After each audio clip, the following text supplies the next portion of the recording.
So I'm Polly Hill, representing Fleet Service GB, and I'm here with Steve Mulvaney, Canal and River Trust. Welcome back. Good morning, Polly. How are you? How are things? Really Bit good. hot. Yeah, it's it's the air conditioning in this room that's really it's doing such an amazing job in keeping us cool. I should explain that it is about 100 degrees in here, but we're gonna stick with it and see where we go. If you need a break at any time, let me know. Yeah. You have been working with Canal and River Trust since the year 2020. 2020, yeah, Yeah. September 2020 is when I started. What did you find the state of the business was at that point? What were you coming in to do? The biggest challenge was one, not knowing because the incumbent suppliers, which I didn't know, weren't that great at data. But once I started to get the data, then seeing poor compliance, poor driver behaviors, vehicles missing services, license checking out. It was just really messy. And I think because there was no ownership, there was no focal point within the trust at that point. It was sort of left to different teams, individuals. It was left to uh, uh, incumbent suppliers to actually manage it, and that's probably the biggest downfall, I think, because there was no control over it, there was no management. So when you start to see things, and I start to immediately say, hang on, we don't know how many drivers we've got, we don't know what licenses we've got, we don't know, we had no idea on grey fleet. It was really, really quite messy, which is why we quite quickly said we need some support. We need to partner with a fleet management company. And I previously worked with Fleet Service GB, so I had an understanding of what their capabilities were. So we did a tender process, and quite rightly, Fleet Service GB won that tender. What that meant for us was I had some real support in getting up to speed. I'd love to say it only took us a week. That would be a blatant fib. It did take a good few months, but the critical stuff about knowing who our drivers were, knowing, having their license checked, getting the vehicles that had missed services and there were a couple that missed MOTs, but to get them safe and manageable, get the basics done, and then we could sort of build on the other bits that we needed to do. How many vehicles were there back then? There were, well, I counted, I think initially we counted 490, but there was an amount of rental vehicles. Estimate. Yeah, there was an amount of rental vehicles that I had no control. I didn't know, and there was also an amount of welfare vehicles that had been rented through a welfare specialist that didn't actually sit in fleet. They weren't on the MID. They weren't insured. They were just Crikey. they were just there, and of course you don't know any of that until you find it, until you No. actually come across it. And it's staggering to me that they hadn't necessarily even checked the licenses or knew how many drivers Well, there were. I think that was down to the incumbent, because their processes were not in the slightest bit robust, and because there was no one leading it in the trust, there was no one sort of double checking to say, oh well, we've got a new starter here. What's happening? And there was a lot got missed, but a lot of it could have been picked up.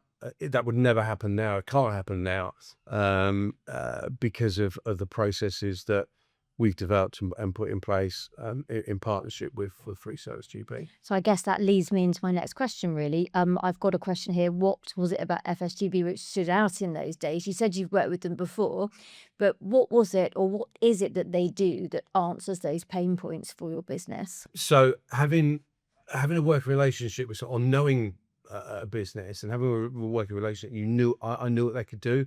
So I knew that actually from a client, a compliance perspective, both with people, vehicles, and process, absolutely spot on. So I knew that actually all these issues that I've got that are sitting on my desk, who can I partner with that's going to help me with this pain? Not necessarily take it away, but help me, guide me, show us, put some processes in place. And because of that, it was and we still went to tender, but it was an easy sell to the trust to say, look, they will deliver this, and we've got history on the others because the incumbent was in there, and we know they haven't delivered and they can't deliver, or they didn't deliver.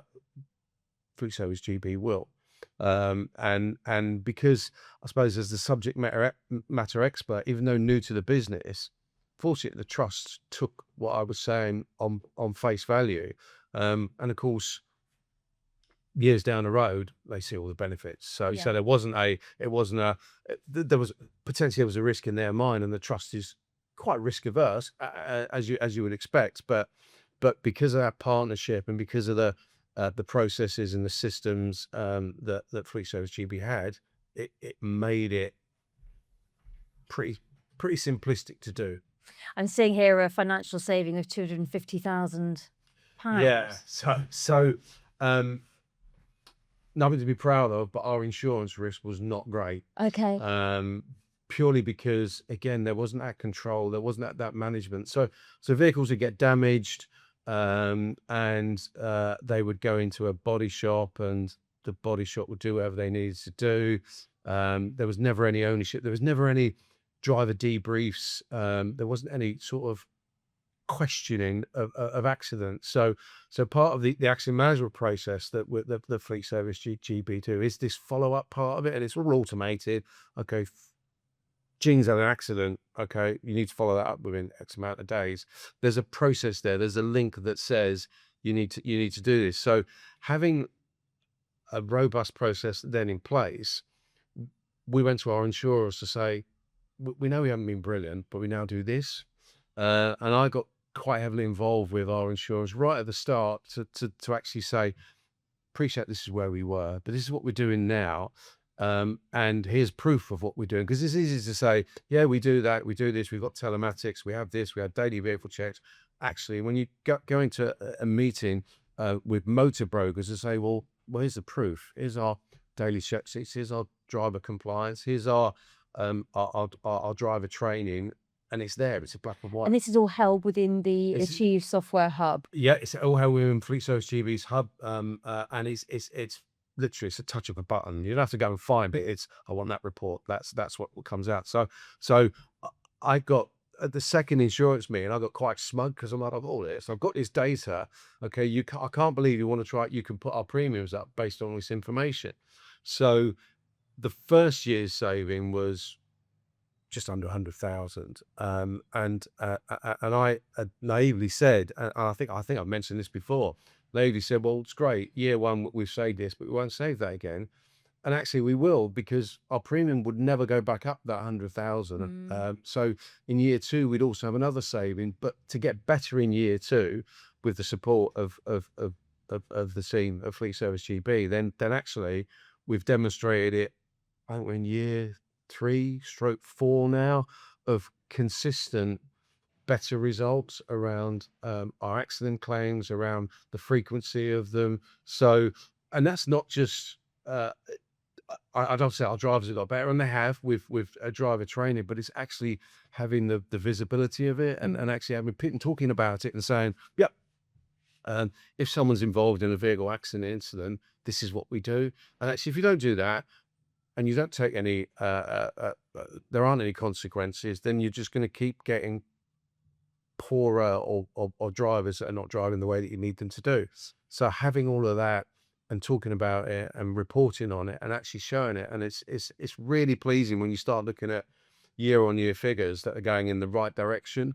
And it's not just about not spending money, it's actually saving it. It's actually having better fleet. And if you've got a better fleet, people look after them. People tend to take a bit more ownership if you're giving them better vehicles and they're looked after. If something does go wrong, they get repaired. And that is all because we've partnered with Fleet Service GP. So you mentioned about the follow-up after an insurance claim, for example. What does that come in the form of? Is that sort of an auto-generated email, or Yes. how does that? So what happens is as a fleet manager, I've got a dashboard, and it's completely customizable for whatever is important to that fleet manager. For me, it's driver compliance, it's accidents, and it's vehicle compliance. So they're my sort of three things that I have. And in that, it tells me accidents that I've got and any actions that are outstanding. So any tasks that I've got, and they sit with me. Even though the task doesn't sit with me, but I have access to that task to say, we've got debrief to do in 7 days, or that's due in that's 2 days overdue, or actually the manager reviewed it, and that goes back into the portal. And then I look at it and say, okay, yeah, that's fair enough. No further action done, close that, whatever it may well be. Or actually, this person's had 5 accidents now. What do we want to do about it? And So it it's not allows you this to answer. spot those It patterns does, so that you yeah, can anticipate. yeah. So you can have, and we're quite robust in making sure that we report everything, and it's taking some time to get there. And we do report damage that's found on a vehicle check, whether a different driver's used it. So we've got a log of it. And it's not about blame; it's actually about understanding the condition of our vehicles on a regular basis. So these forms are fed back, and if there is any action to be taken, then that then goes back to the relevant operations manager, who then deals with whatever it is that needs to be dealt with. Makes sense. Yep, it does. The Absolutely. system works, and it works because it's on the front of it, it's simple.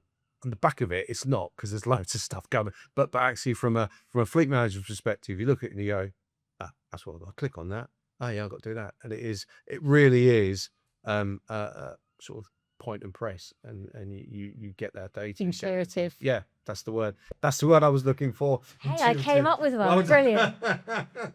So you obviously really enjoy working with Fleet Service GB, and you've seen these results. We're seeing £250,000 saving, also consistent driver compliance, which I guess is down to some of the training, and also do they use the driver app, which is So the app, so Fleet Service GB app, which and I do say this, I say it's when this is industry leading stuff. This isn't. I've looked at other apps, but this is, everything's there in one place. If a driver's involved in an accident, it knows exactly where it is because of GPS. If a driver needs anything, it's really intuitive. But the data's all there, so the driver doesn't need to look anywhere else. He doesn't need to, oh, where do I find, so who do I find it? It's all in it. It's all in this, all in the app. And the recent update for me, I've thought about this, is when I first got the app, it was, if you call it like into an iPhone, it was an iPhone. It was great, brilliant. iPhone's at iPhone 18 now, and I think the app is at iPhone 19.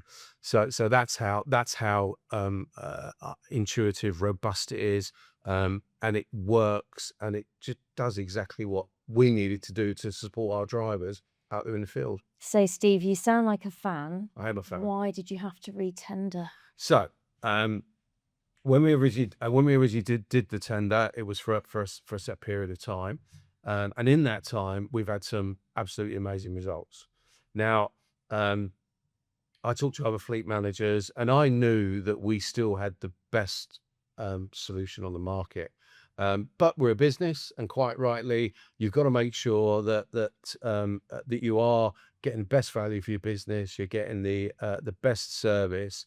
And I knew we had this, but of course it's been proving and demonstrating it to the rest of the trust. So we went to market. It was the deal was, the set period of time was come up, and we went to market. And that in itself became a challenge, because lots of companies advertise fleet management. There's lots of businesses out there that say they do fleet management, and there are some people that do really, really well. What we found was that most of them actually didn't want to just do the fleet management. They wanted to fund our vehicles as well. And we didn't want to do that. We wanted a specialist, a fleet management specialist. That's what they specialize. That's what they do. That's their core job. I didn't want it to be a bolt-on from a leasing company or a finance company. We wanted that. So going out to market, you start with a large pot of businesses, but because you can have our fleet management if we supply vehicles. No, I don't want. I just want. It's the fleet management part that I want it. So that brought the numbers down to a handful of companies, that we went out and tendered to. And what we did this time in the trust was we went to operational managers, got them involved, got senior, middle, and frontline managers involved, our trade unions involved right from the start, so that it was. Everybody knew what we were doing. There was nothing. It wasn't. We weren't trying to hide anything. There wasn't trying to manipulate any results or anything. It was like, this is an completely open tender process. Of course, that tends to extend the process. And in the meantime, because we were quite rightly still in contract, we're seeing this, that nothing changed from what we were doing. It wasn't, oh, we've got a tender, we need to do this. And we continue to get the excellent service that we've always got. So we got all the documents in, and lots of people think it comes down to purely price. It's not. It's not purely price, because you can price things up in different ways, and you think, oh, that's quite reasonable. I get accident management for this, but this bit cost me that. It's not quite how we wanted to do it. So we're trying to be quite transparent with the vendors that we were looking to partner with. Did the first round of presentations, and that whittled out some things. What became a real highlight to me was there were some really, really good businesses out there, but they then moved a lot of what they were doing to a third party. So it might have been white labeled AVC fleet management, but actually someone else was doing the bits behind it.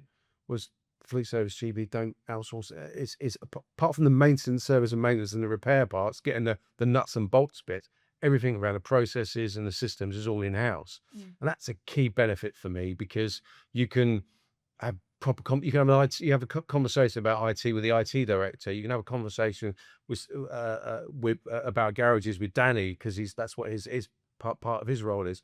So as we got nearer and nearer to the end, and there were some good things that came out of other businesses. Like, oh, actually, that's not a bad idea. That's not a bad idea. We could do that. And it's like, yeah, I'll talk to whoever we end up with. And one of the things that came out was actually mobile servicing. We knew about mobile servicing, and we did an amount of mobile servicing, but one of the companies said it's actually our preferred route. And when you think of downtime on vehicles and rentals and costs, actually, so we had a conversation. It's like, yeah, we do that. It's like, of course you do. You do. But it was that this competitor highlighted it. Yes. Excuse me.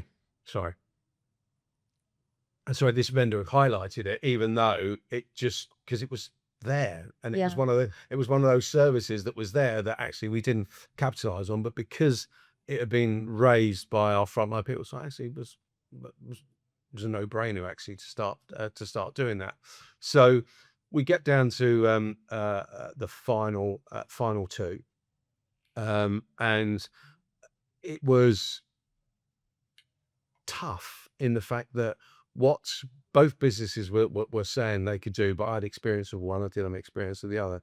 And it came down to, for me, that all-in-one, all-in-house process systems, and which is why, quite rightly, we chose Fleet Service GB as our preferred supplier for the next 5 years. And just to clarify to any listeners, FSGB is UK based and everything is in the UK, right the way from the director level, right the way through to the call centres. So because we've been working together with Fleet Service GB for such a long time now, it's you talk to anybody, you can go and meet anybody, because it's all they've got beautiful site in Laycock, that everything's under one roof. Sort of one roof, really, but everything's under in one building. The call center's there. You can I go down there sort of monthly or bi-monthly. You can walk around, you can talk to people. It's such a personal business. It really is. That you can say actually to Steve Williams, the IT director, what about this? Does this work? Can we do this? Or you could say to Pete, all these operational issues, whatever. I got a fantastic MD, which I think is brilliant. That promoting within, building their own business, and of course having Sarah now as the new MD, I think is absolutely superb. So, and having those relationships with the whole team is phenomenal, and that's key. I'm not dialing an 0800 number to get bounced around a building in Leeds or bounced around a building in Leicester. I'm actually bringing a number that if someone says actually they're busy, but I can see them on the phone, or I know I've just seen him walk out, or just seen them walk out, they'll come back to you. That for me is that real sort of personal touch. And if you're really lucky, sometimes bump into the chairman when you're there as well. So That is a treat. it is a It treat. is a treat, absolutely, absolutely. So we've spoken then about the people, and I know that their strapline is making service personal, so that's really something really important and valuable. We've spoken about it being a inclusive process all the way through, so they manage every part of it, and vehicle and driver as well, all in the UK, all in their Laycock offices. How important is the technology and their investment in the technology? Well, having in-house systems, you can't be a business that's got their own system because they have full access to it. It's not white labeled to someone else. It's not someone else's system. So having that flexibility and getting the updates when they make changes to the system is superb. It's like we're updating the system on Friday night, and you don't know the system's been updated Saturday morning, but it's done, and oh, that's different. Hang on, that's better. I like that.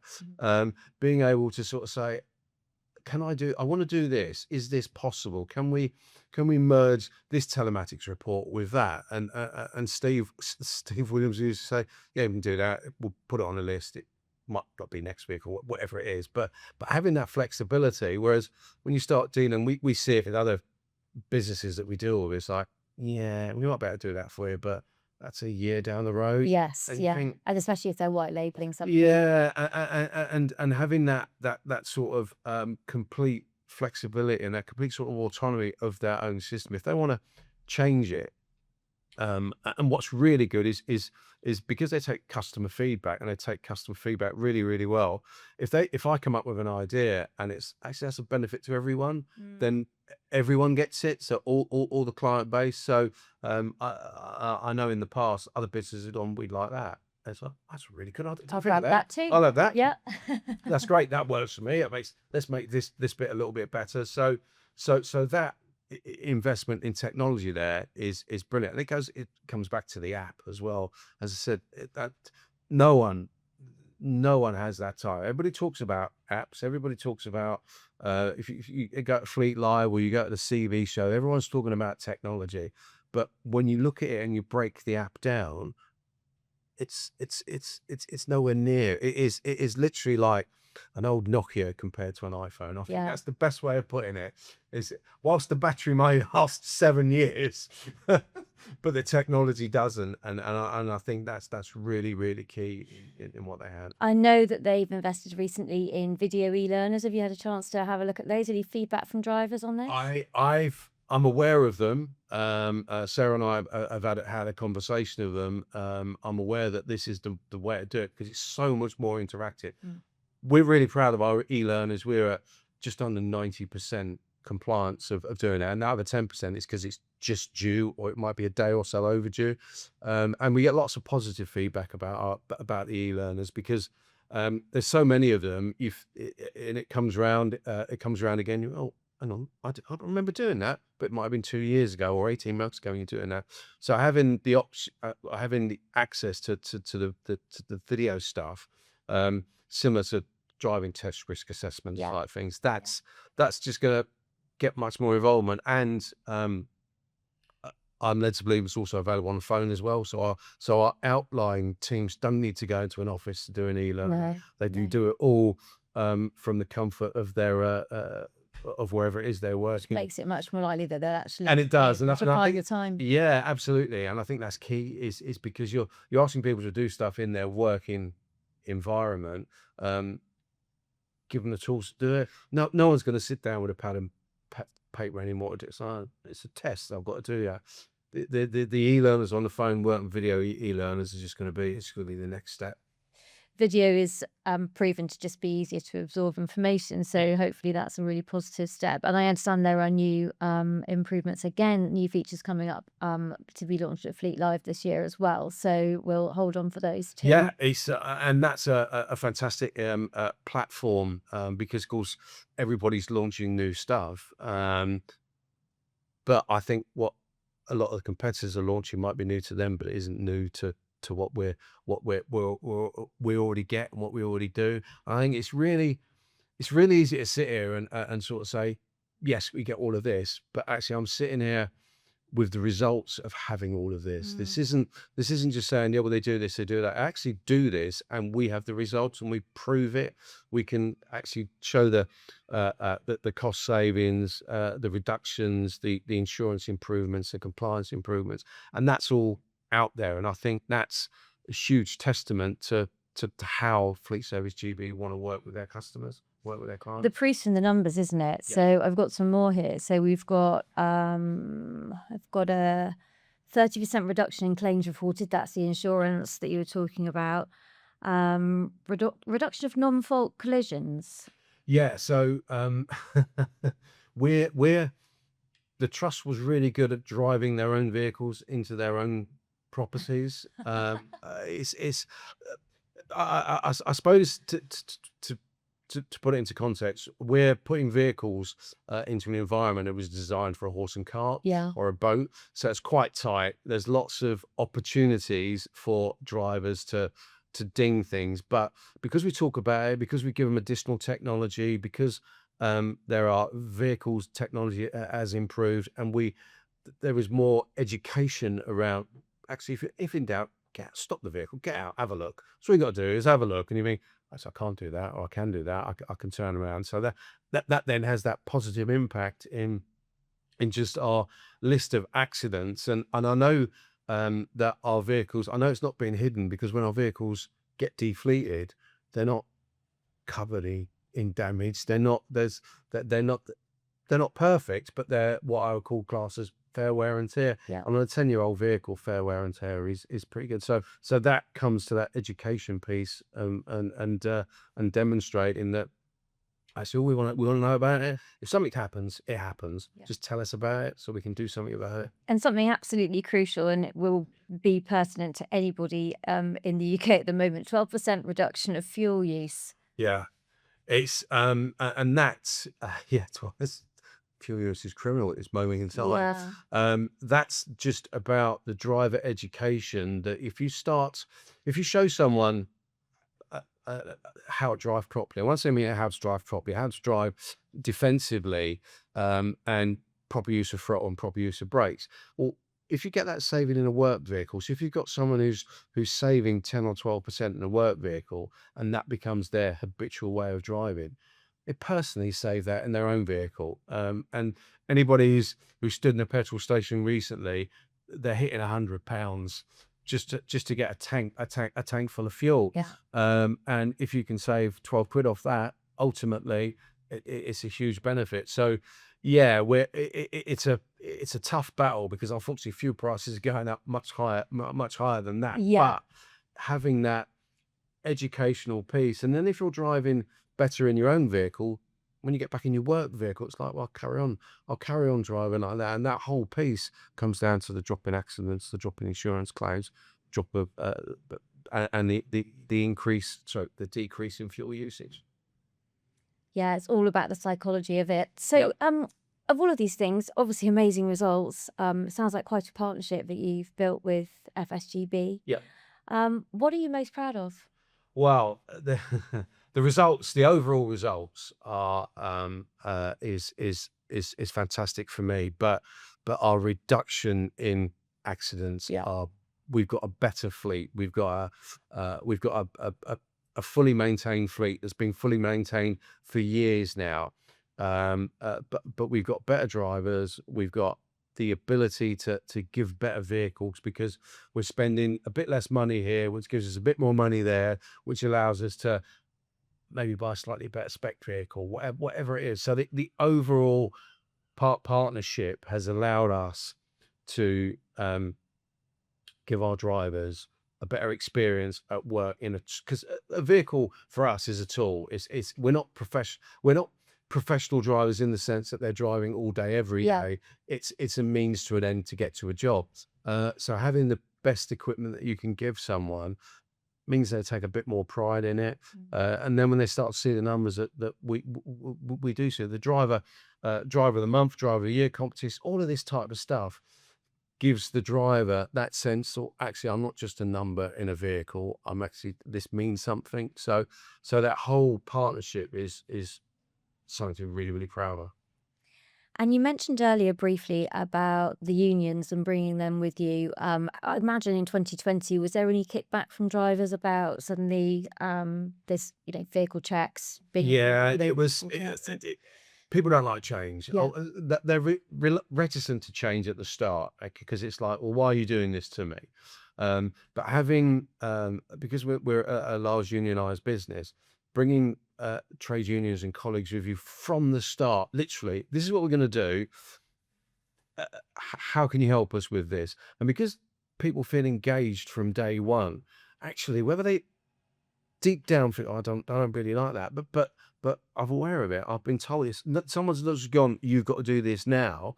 This is part and parcel of coming on that whole journey, and we've done that, all the way through, this process. Because anything that we've changed, any updates that we've done with Fleet Service GB, people have been made aware of it. Mm. There's been communication about it. It's not all of a sudden, ta-da! It's that whole having that conversation. And when we're in the last tender, one of the senior trade union guys was part of that all the way through.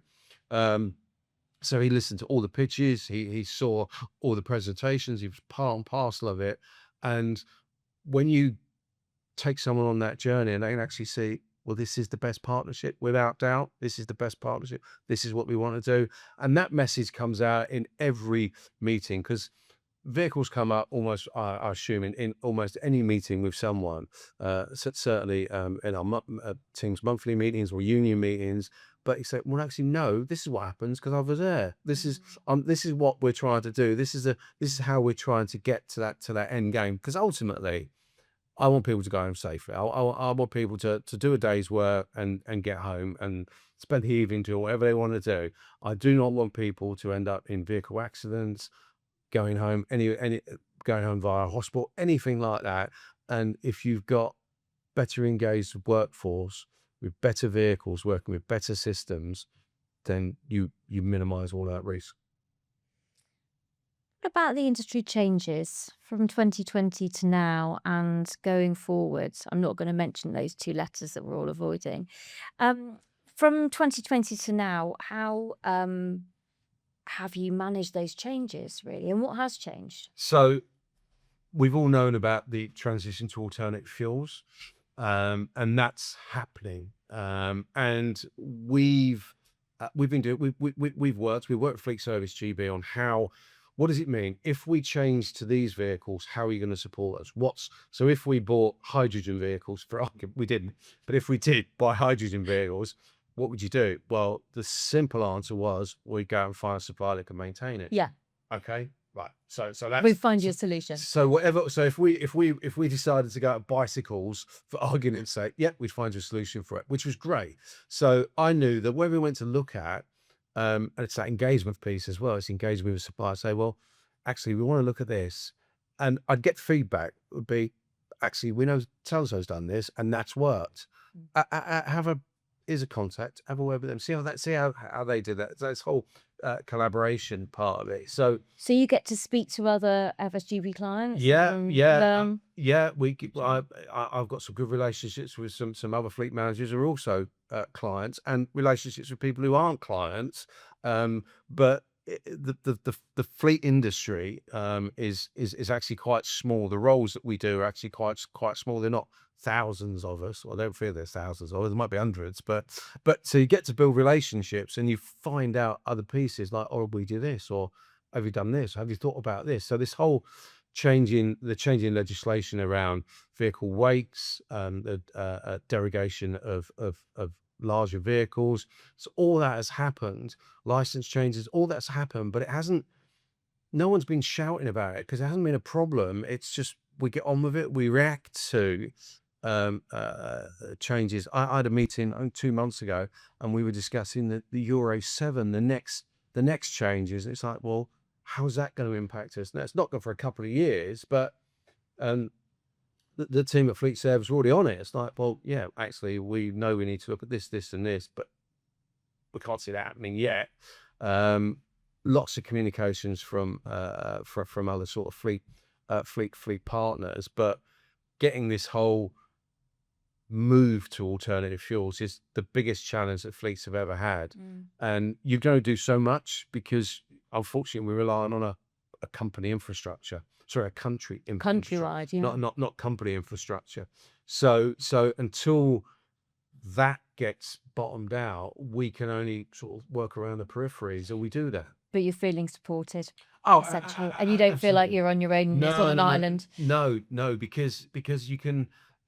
It is about experience, and I know that some of Fleet Service Duty's customers are further down the road. They've got a higher percentage of their fleet that has changed to alternative fuel, and it's we can understand a bit of the pitfalls. We'll make the mistakes. We will make mistakes. We have made mistakes with as you try and do this because with the best one in the world, you think I'm going to change these vehicles and these teams are going to have them, and people move roles, they move house. And hang on, I've just booked that to do that.